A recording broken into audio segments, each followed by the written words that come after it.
Why this next story caught my eye. A man who paid £1.90 less than he should have for a train fare to Manchester is being taken to court by the rail company despite admitting his error and offering to pay a fine or a new fare.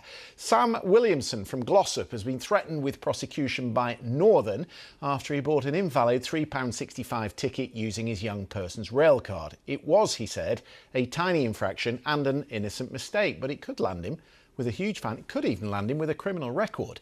The train company Northern has told the BBC today it's now conducting a review after the Department for Transport instructed it to reconsider cases in which train passengers say they've been caught out by confusing ticketing rules. So we brought someone onto the programme who can maybe explain the law for us. He is Samir Moftah.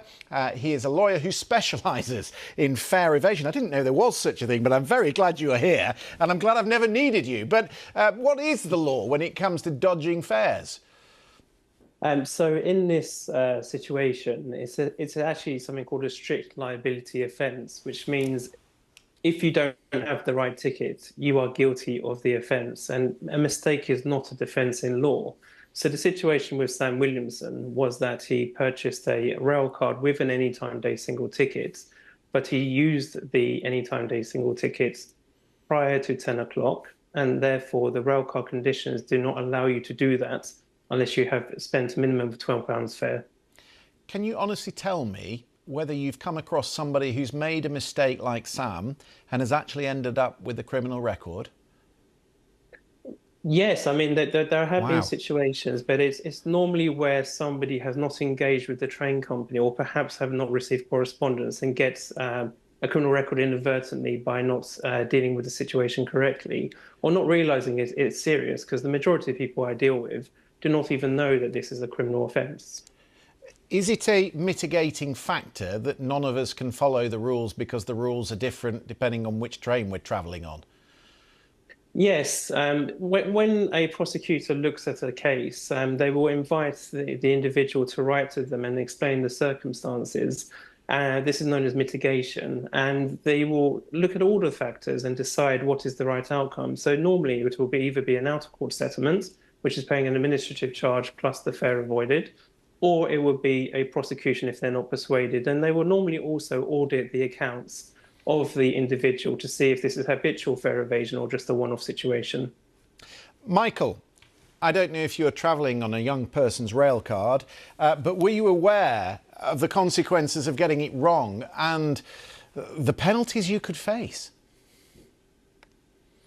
I wasn't aware they were that stiff. I mean, this guy's having to pay £300 or £400 at the end of it all. And I do use a rail card, but not a young person's rail card. You can work out which type it is. But I mean, it is ridiculous that such a tiny fare should generate such a huge penalty when the whole system is so complicated, depending on what kind of rail card you have, what rail company it is, what time of day.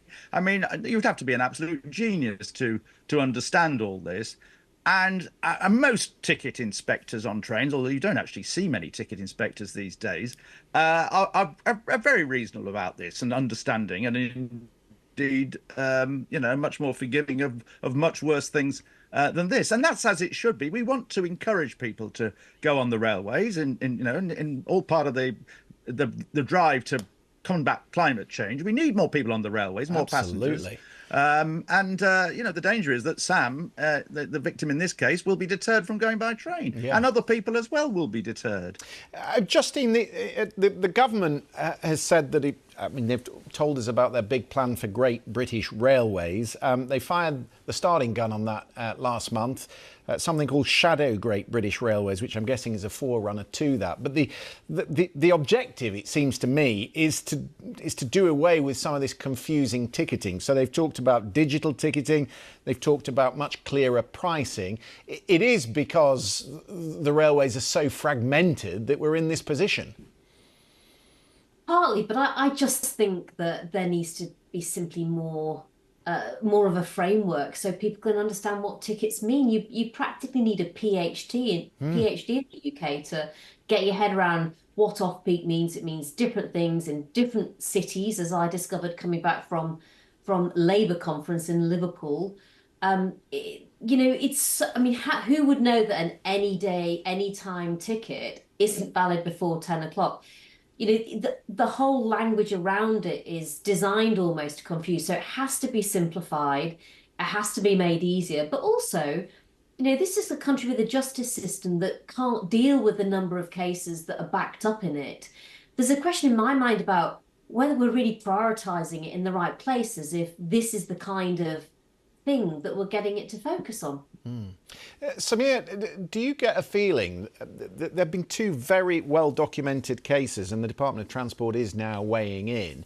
Do you think this is something that's gone under the radar, and do you get a sense that the companies that maybe you come across in court are starting to get the message? Yes, I mean, it's definitely under the radar because the clients I speak to regularly do not have a clue about what they've done, what the consequences are. A lot of the times it's inadvertent without realizing they've done it. So the train companies are understanding that the people are not happy, that they've got to encourage people onto the railways. But it's a tough balancing act because you have to deal with the innocent fare evader, if I can call him that, and then deal with the habitual fare evader, which is the guys who jump over the barriers and don't they're trying to get away with it. Exactly. So it is a difficult job. I mean, if it was up to me, I would focus on technology to try to resolve matters.